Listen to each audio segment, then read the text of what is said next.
പൈസയ്ക്ക് വേണ്ടി, അധികാരത്തിന് വേണ്ടി, സ്ഥാനത്തിന് വേണ്ടിയൊക്കെ പൊതുപ്രവർത്തനത്തിനെ കാണാതിരുന്നാൽ മോഹമുക്തമല്ലാതെ രാഷ്ട്രീയം മുന്നോട്ട് കൊണ്ടുപോകാൻ കഴിയും എന്നാണ് പറയുന്നത്. സാധ്യമാണോ? No, what I meant was നമ്മൾ പൊളിറ്റിക്സ് പ്രൊഫഷനായിട്ട് മാറ്റുകയാണെങ്കിൽ അതിൽ കുറേ കാര്യങ്ങൾ ഇനി ചെയ്യാനുണ്ട്. ലൈക്ക് പൊളിറ്റിക്കൽ ഫണ്ടിങ് എങ്ങനെയാണ്, source of funds, may be cadre ഓർഗനൈസേഷണലിയും കുറേ സ്ട്രക്ചറൽ റിഫോംസ് നടത്താനുണ്ട് പല പാർട്ടീസിലും. ആൻഡ് ഓൾസോ പാർട്ടി കാഡറിന് അവർക്ക് വേണ്ട രീതിയിൽ എമോളുമെൻറ്റ്സ് കൊടുത്താൽ നമുക്ക് മേ ബി നമുക്ക് അത് അധികാരം നമ്മൾ like political corruption can be reduced is what I feel. ആദ്യം ചോദിച്ചത് ഈ മോഹം എന്നുള്ളതിൻ്റെ ഒരു എക്സ്റ്റൻഷൻ എന്താണെന്നൊരു ചോദ്യമുണ്ട്. നമുക്ക് പണത്തിനോടുള്ളതോ, ധനത്തിനോടുള്ളതോ, അധികാരത്തിനോടുള്ളതോ, അല്ലെങ്കിൽ കൂടുതൽ മാറ്റങ്ങൾ വരുത്താൻ പറ്റുന്ന ഒരു പ്ലാറ്റ്ഫോമായി രാഷ്ട്രീയത്തെ കാണാൻ പറ്റുമെന്നുള്ള ഒരു സ്പേസിൽ നിന്നാണ് ഞാൻ വരുന്നത്. തീർച്ചയായിട്ടും രാഷ്ട്രീയത്തിന് ഏറ്റവും വലിയൊരു പോസിറ്റീവ് ഇവിടെയുള്ള എല്ലാവരും പലതരത്തിൽ ജനപ്രതിനിധികളായി അല്ലാതെ മാറ്റങ്ങൾ ഉണ്ടാക്കുന്നതാണ്. ഏറ്റവും കൂടുതൽ മാറ്റങ്ങൾ ഉണ്ടാക്കാൻ കഴിയുന്ന ഒരു പ്ലാറ്റ്ഫോം രാഷ്ട്രീയമാണ്. നമുക്ക് നമ്മുടെ ഒരു തീരുമാനത്തിലൂടെയോ നമ്മുടെ ഇടപെടലുകളിലൂടെയോ, അത് ഒരാളെന്നോ 10 ആളെന്നോ 100 ലക്ഷക്കണക്കിന് ആളുകൾക്ക് വലിയ മാറ്റങ്ങൾ പോളിസി ചേഞ്ചുകൾ അടക്കം ചെയ്യാൻ പറ്റുന്നതിൻ്റെ ഏക ഒരു വഴി എന്ന് പറയുന്നത് രാഷ്ട്രീയം തന്നെയാണ്. അപ്പോൾ പഴയ സമയങ്ങൾ, നമ്മുടെ 1940s സ്വാതന്ത്ര്യ സമരമാകട്ടെ, അതിനുശേഷം കേരളത്തിലുണ്ടായിട്ടുള്ള കർഷക സമരങ്ങൾ, ആ ഒരു കാലഘട്ടത്തിൽ നിന്ന് ഇന്ന് ആളുകൾ രാഷ്ട്രീയത്തിൽ വരുമ്പോൾ തീർച്ചയായിട്ടും മോഹത്തോടെ തന്നെയാണ് വരുന്നത്. ആ മോഹം നേരത്തെ പറഞ്ഞതുപോലെ അതിമോഹമാകാതിരിക്കാൻ നോക്കണം എന്നുള്ളതാണ് എന്നോട് ചോദിക്കുകയാണെങ്കിൽ ഏറ്റവും പ്രധാനപ്പെട്ടൊരു കാര്യം. കാരണം ഒരു കോർപ്പറേറ്റ് ഓഫീസ് വർക്ക് ചെയ്യുകയാണെങ്കിൽ there is lot of politics happening there also. അപ്പോൾ ഈ മോഹം എന്നുള്ളത് ഒരു നെഗറ്റീവായിട്ടുള്ള, നമ്മുടെ ടിപ്പിക്കൽ മലയാളികളുടെ ഒരു സെൻസിൽ ഈ പറയുക ഒരു അധികാരം, പണം, അങ്ങനെയുള്ള താല്പര്യങ്ങൾ ഒരു നെഗറ്റീവ് ട്രേറ്റാണ് കാണുന്നത്. അത് ഒന്ന് ഡീകൺസ്ട്രക്ട് ചെയ്യണമെന്ന് ആഗ്രഹിക്കുന്ന ഒരാളാണ് ഞാൻ. ആളുകൾക്ക് മോഹം ഉണ്ടാകണം. ആ മോഹം മാറ്റങ്ങളിലേക്ക് കൂടുതൽ ഒരു രാഷ്ട്രീയ പാർട്ടിയിൽ വന്ന് മാറ്റങ്ങൾ ഉണ്ടാക്കി ജനങ്ങളിലേക്ക് കൂടുതൽ എത്തിക്കുവാനുള്ള ഒരു പ്രധാനപ്പെട്ട ഒരു ശ്രമമായിരിക്കണം എന്നാണ് എൻ്റെ അഭിപ്രായം. പക്ഷെ എന്ന് പറയുമ്പോൾ ഇപ്പോഴത്തെ ഒരു പ്രശ്നം ഞാൻ കാണുന്നത്, ഈ ഒരു വോൾട്ട് ഫേസ് പോളിറ്റിക്സ് ഉണ്ട്. ഇപ്പോൾ എനിക്ക് ഈ രാഷ്ട്രീയ പാർട്ടി ഇഷ്ടപ്പെട്ടിട്ടില്ലെങ്കിൽ ഞാൻ മറ്റൊരു പാർട്ടിയിലേക്ക് മാറുന്നു, ഒരു ദിവസം നിമിനേരം കൊണ്ട് മാറുന്നു. അതെല്ലാ പാർട്ടി ഉദാഹരണങ്ങളുണ്ട്.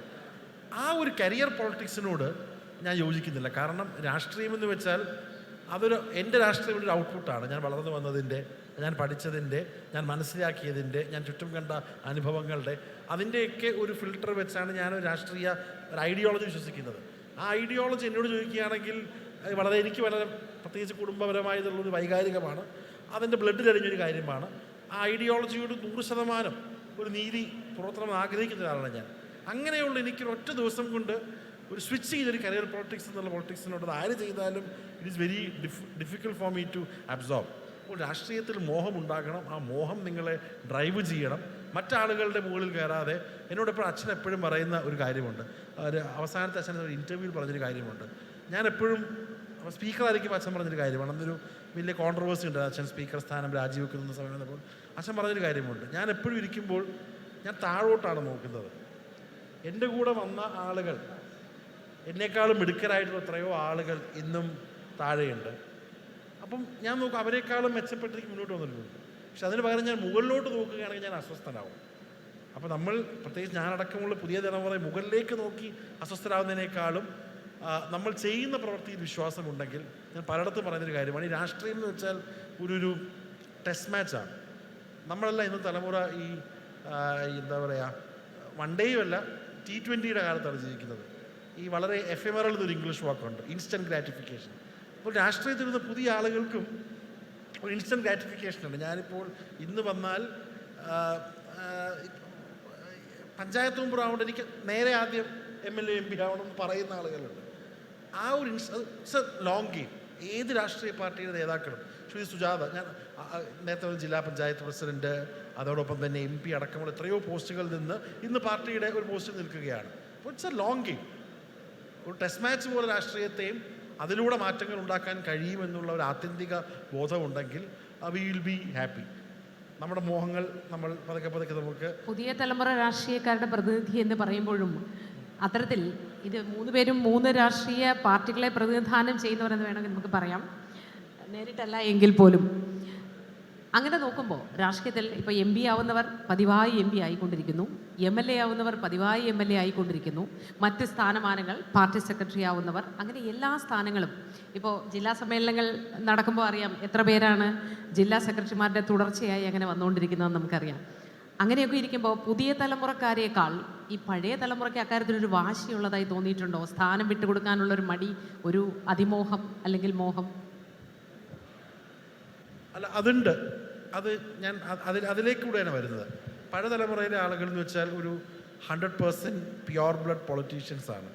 ഇപ്പം വിനീത രാഷ്ട്രീയക്കാരൻ, അതിനോടൊപ്പം പ്രൊഫഷണലായിട്ട് വർക്ക് ചെയ്യുന്ന ഒരാളാണ്. ഇപ്പം എനിക്കൊരു രാഷ്ട്രീയ ബോധമുണ്ട്. ഞാൻ ജനപ്രതിയായിരുന്നു, ഇപ്പോഴല്ല, പാർട്ടിയിൽ പൊസിഷനുണ്ട്. പക്ഷേ എനിക്കറിയാം ഞാനിപ്പോൾ ഒരു 100% രാഷ്ട്രീയക്കാരനായി നിന്നില്ലെങ്കിലും എനിക്ക് പല കാര്യങ്ങളും സമൂഹത്തിനോട് ചെയ്തുകൊണ്ട് I have A separate background എന്നുള്ളതൊരു ഇന്ന് വരുന്ന പല ആളുകൾക്കും അതുള്ള ആളുകളാണ്. പണ്ടത്തെ കാലത്ത് രാഷ്ട്രീയമുണ്ടെങ്കിൽ മാത്രമേ അവന് പേരുള്ളൂ, പ്രശസ്തിയുള്ളൂ, ഒരു സാമ്പത്തിക അടിത്തറയുള്ളൂ. പക്ഷേ പുതിയ തലമുറയ്ക്ക് ഏറ്റവും വലിയ സ്പേസ് ഉള്ളത് നിങ്ങൾക്ക് ഫുൾ ടൈമായിട്ട് പ്രവർത്തിക്കാതെ തന്നെ പല കാര്യങ്ങളും ചെയ്യാൻ കഴിയും. അപ്പോൾ രാഷ്ട്രീയം പഴയ ആളുകളെക്കാളും പുതിയ തലമുറയ്ക്ക് ഇത് ഒരു അസ്വസ്ഥതയുണ്ടെങ്കിൽ ഇട്ടെറിഞ്ഞ് പോകാൻ കഴിയുന്നതും പുതിയ തലമുറയ്ക്കാണ്, മൂന്നാൻ പഴയ തലമുറ. ഈ അസ്വസ്ഥത ഒന്നിൽ നിന്ന് മറ്റൊന്നിലേക്ക് ചാടാനുള്ളതും അതാണ് ഞാൻ പറഞ്ഞത്. അതിൻ്റെ അർത്ഥം പക്ഷേ ഒരു രാഷ്ട്രീയ പാർട്ടിയിൽ നിന്ന് വിട്ട് മറ്റൊരിടത്തേക്ക് പോകുക എന്നുള്ളതല്ല. നമ്മുടെ കഴിവും നമ്മുടെ ടാലൻറ്റ് ഉപയോഗിച്ച് പല കാര്യങ്ങളും ഈ ഫ്രെയിം വർക്കിൽ നിന്നുകൊണ്ട്, ഇപ്പോൾ ഞാൻ വിശ്വസിക്കുന്ന രാഷ്ട്രീയ പ്രസ്ഥാനത്തിൻ്റെ ആ ഒരു ചട്ടക്കൂടിൽ നിന്നുകൊണ്ട് നേരിട്ടും അല്ലാതെയും പല കാര്യങ്ങളും ചെയ്യാൻ കഴിയും. അതൊക്കെയാണ്. പക്ഷെ അതിന് പകരം ഞാൻ ഇതുവരെ വിശ്വസിച്ച ഐഡിയോളജി, വിശ്വാസം ശരിയല്ല എന്ന് വിശ്വസിച്ച് പിറ്റേ ദിവസം രാവിലെ ചാനലിൽ പോയിരുന്നത്. കാരണം ഐഡിയോളജി അങ്ങനെ ഇംബൈബ് ചെയ്ത് വരാൻ പറ്റുന്നൊരു കാര്യമല്ല. ഈ കരിയർ പൊളിറ്റീഷ്യൻസ് എന്നുള്ളത് പലയിടത്തും കാണുന്നൊരു കാര്യമാണ്. It's A huge issue. ഒരു ദിവസം ഉറക്കം എണീറ്റ് എനിക്ക് എൻ്റെ വീട്ടുകാരെ കൊള്ളത്തില്ല എന്ന് പറഞ്ഞ് എനിക്ക് വീട് വിട്ടു പോകാൻ പറ്റും, അല്ലെങ്കിൽ എൻ്റെ കുടുംബത്തിലെല്ലാവരും വിജയശ്രീയിൽ ആളുകളായില്ല എന്ന് പറഞ്ഞ് എനിക്ക് എൻ്റെ കുടുംബപ്പേര് മാറ്റാൻ പറ്റും. ഐഡിയോളജി നിങ്ങൾ 100% സത്യമായ രാഷ്ട്രീയ പ്രവർത്തകനാണെങ്കിൽ അത് നിങ്ങളുടെ ബ്ലഡിലുള്ളതാണ്, നിങ്ങൾ മനസ്സിലാക്കി ഉണ്ടാക്കിയിട്ടുള്ള നിങ്ങളുടെ ഒരു ബോധമാണ്. ആ ഐഡിയോളജിക്കൽ മാറ്റം ഉണ്ടാകുക എന്നുള്ളത് അത്രയും തീക്ഷ്ണമായിട്ടുള്ളൊരു പ്രോസസ്സാണ്. ആ തീക്ഷ്ണമായിട്ടുള്ള പ്രോസസ്സിലൂടെ പോകാതെ വൈകാരികമായിട്ടുള്ള കാരണം ആളുകൾ മാറുമ്പോൾ അത് തീർച്ചയായിട്ടും ഈ ഒരു വോൾട്ട് ഫേസ് പൊളിറ്റിക്സ് എന്ന് പറയുന്നത് അതൊരു കരിയറായിട്ട് കാണുന്നത് കൊണ്ടാണ് ഞാൻ പറയുന്നത്. പുതിയ ആളുകൾക്ക് രാഷ്ട്രീയത്തോടൊപ്പം വിദ്യാഭ്യാസമുള്ള ആളുകൾ അവർക്ക് അതിനോടൊപ്പം കൂടുതൽ കാര്യങ്ങൾ ചെയ്യുവാൻ, രാഷ്ട്രീയമില്ലാതെ ഇവന് കാര്യങ്ങൾ ചെയ്യാൻ കഴിയും, എൻ്റെ കുടുംബം മുന്നോട്ട് പോകാൻ കഴിയുമെന്ന് ഒരു വിശ്വാസമുള്ള പുതിയ ബ്രീഡ് ഓഫ് രാഷ്ട്രീയക്കാർ വരണം എന്നുള്ള ആഗ്രഹിക്കുന്നതാണ്. ഇപ്പം ഞാനിപ്പം ബിടെക് കഴിഞ്ഞാണ്, CET പഠിച്ചാണ്, MBA കഴിഞ്ഞാണ്, ഞാനിപ്പോൾ ലോ പഠിക്കുന്നുണ്ട്. കാരണം എനിക്കൊരു പൊതുബോധമുണ്ട്. നേരത്തെ പറഞ്ഞ പോലെ ജീവിതകാലം മുഴുവൻ ജനപ്രതിയായിട്ടും പാർട്ടി നിർത്തിക്കണമെന്നൊരു താല്പര്യമില്ല. പാർട്ടിക്കാരനാണ്, അതുണ്ട്. പക്ഷേ എനിക്ക് അതിനോടൊപ്പം ചെയ്യാൻ പറ്റുന്ന കാര്യങ്ങൾ കൂടി ജനങ്ങൾക്ക് ഹെൽപ്പ് ചെയ്യാൻ പറ്റുന്ന സ്പേസുകൾ കണ്ടെത്തണം. അത് പഴയ തലമുറയേക്കാൾ കൂടുതൽ ഇന്നിരിക്കുന്ന കുട്ടികൾക്ക് കഴിയും.